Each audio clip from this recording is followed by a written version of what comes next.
Hello everyone! Today we're gonna make a great apple cake. There's gonna be cinnamon, cardamom, the great taste of the apple together with the cake that has some molasses in it, and it's gonna be heartwarming, stomach warming and mind warming. And we're gonna do it with like a couple. What kind of a couple? Dream couple. It doesn't have to be always like couples which do serious stuff. It could be lifelong partnership, friendship, and more, no? Yes, of course. Now, we're gonna start. He's going to make the cake. Yes. Shall I take this off? This is our What's that? magical handy bowl. You will see the magic later.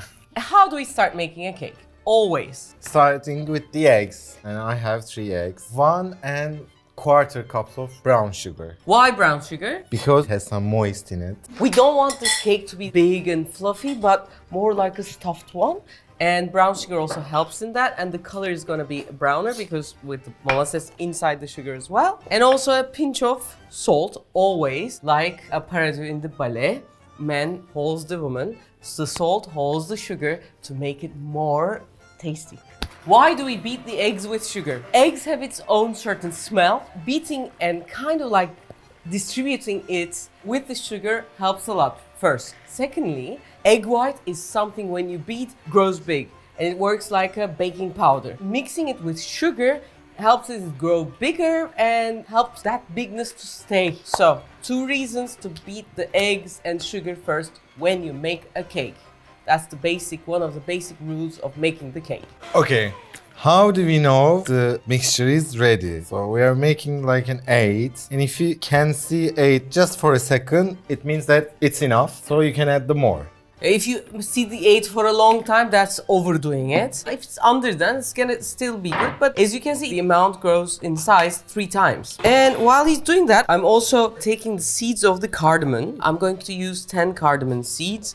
It has this incredible smell. You can grind it with the outside, but it comes to your teeth at some time. So what I like is I like cracking it and taking the seeds out and then beating it. And it's time for liquids. What we have as liquids? 1 cup of olive oil or any oil. Because our olive oil is so great, we use just olive oil because it's the fruit juice. But if you have a heavy one or like if you don't have a good one, you can use other oils that you have. Can it be coconut oil? No, because I think the smoking point of coconut oil is 170 and we're gonna bake at 180.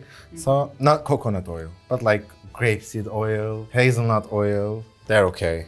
1 cup of that and 5 tablespoons of molasses. It gives color, moist, and incredible taste. Yeah, this is a grape molasses. grape. It has this grape thing, but you can use other kinds of like, I love using carob molasses here as well. What is molasses? Molasses is actually a fruit juice. It's squeezed and then it's kind of acidic always. The acidity is taken away by soil, by some other addition, which is natural. And then it's boiled and reduced. So nothing like a process that is more than heating gets in your way. And before we have added brown sugar, which is a processed sugar, we have a version of this cake with that we have done just with molasses. We're gonna show it at the end. And milk, we're gonna have just 50 milliliters, 1/5 of a cup.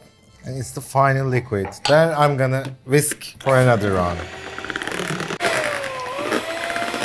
And now it's time for dry ingredients. Which are, The spices. which is 10 Cardamom. cardamoms. A heaped teaspoon vanillin or vanilla beans if you have. We have now vanilla We beans. have. Yes, next time we should, yeah. 2 tablespoons of Cinnamon. And ½ teaspoon baking soda. Or baking powder. and finally, of course, the flour. How much? Shall I help you? 380 grams. Is it a special kind of? No, it's all purpose. Why are we doing this? Because like we don't want lumps, anything in between them. So we get more airy the flour. For the fluffiness.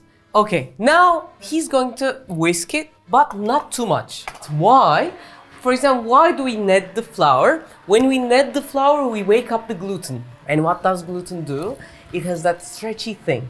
But when we want a cake, do you want a stretchy cake like bread? No. We want it to be like fluff and like on its own. We don't want it to pull each other, etc. So we shouldn't wake up the gluten. So we shouldn't whisk it a lot. Just slowly a little bit so that every ingredient mixes. And that's it.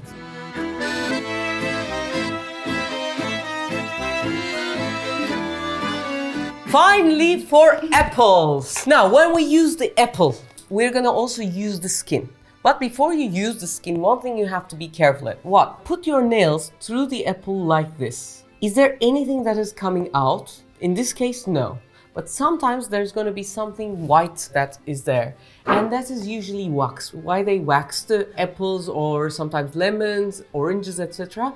Because like they travel from a place to another place, and for it to not to lose color, water, etc. they put a wax so that the life goes longer.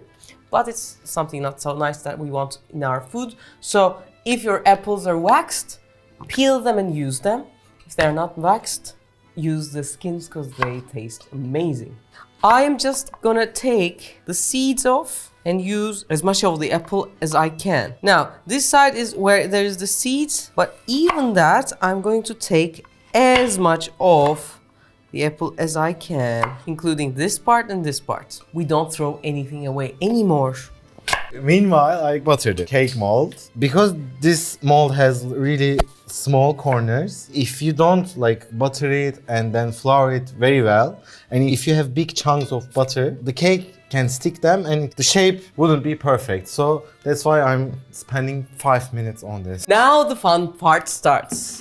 Normally in a cup like this, you're gonna scrape it all, but now we have this one. But I'm gonna use it at the end. Yes, like this.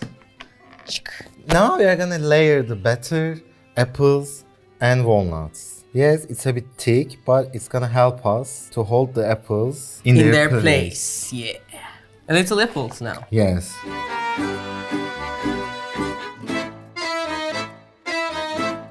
I like it. What? You're making while I'm... Yeah. Okay. Now guys, you might think it's a lot of apples, but as you know, the dough is gonna grow. And the apple's gonna get smaller. Yeah. Voila, all clean. Wow. I think they can get it from Etsy, no? From Refika, our account. The link is here. Shall we poke the apples a bit or no? Yes, especially the corners, like there should be cake batter. In the Apples, corners, there yes. should be some more cake batter for the cake to have its own good shape. To do that, we can poke. All done. Why this one? 1, 2, 3. If there is a bubble, this way the bubble goes away, so the shape is much better. Let's go. It's the second rack. If we have 5 racks, if you have 4, the second one again. 180 degrees. About an hour.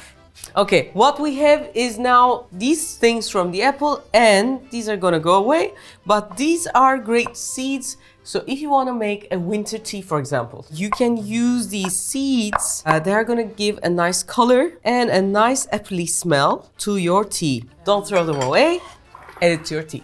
After 50 to 55 minutes, it's best to check your cake. And how you do it, you put it in a knife or a chopstick or a skewer inside and take it out. If it comes clear, it's all done. In normal cakes, this is this way. In our cake, actually, not too much, but it has to be a little moist. Why? We have made a thick cake. We're gonna take it out, and when we take it out, it's gonna soak that moist, but still it's going to be a moisty cake. That's something we want. So after you do it, we take the cake out to a place where from the bottom also air can go around so that it can cool evenly. If you cut the cake hot, it's gonna be mushy, so we don't want that. Okay, now our cake is ready. Not cooled 100%, but quite cool. Oh. Yeah, beautiful. Actually, this is beautiful like this. This is also beautiful like this. I would prefer it like that. This way. Can I cut it? Of course. And of course use a bread knife. Because there are apples, walnuts. Burak's so- bread knife also on Etsy. Da-da-da-dum. What kind of a slice is that? Big kind of a A slice. Refika slice. A big Here slice. we go. And are we there yet? No. We are gonna have Oh, some ice cream. This is Turkish ice cream, guys, with sahlep. Nice, huh? Oh. Bahar wanted some molasses. It doesn't need it, but if you want, you can put some molasses to make it look a little more. So, when you're eating it, get some from the ice cream, some from the cake, like this. Oh!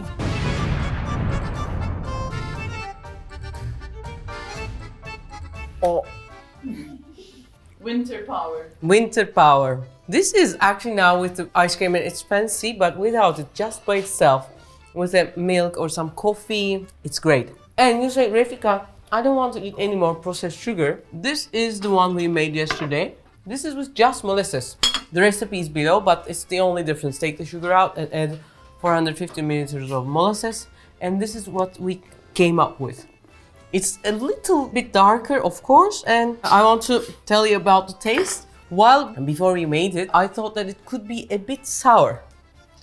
Well, it's not. Actually, when you eat this, okay, you eat something sweet, but it's lighter somehow. Yes. Lighter as the feeling. So that's it. And of course, a bit more moist. Hope you enjoyed the video. You know what to do. Don't forget to subscribe and like the video. And maybe leave a little comment.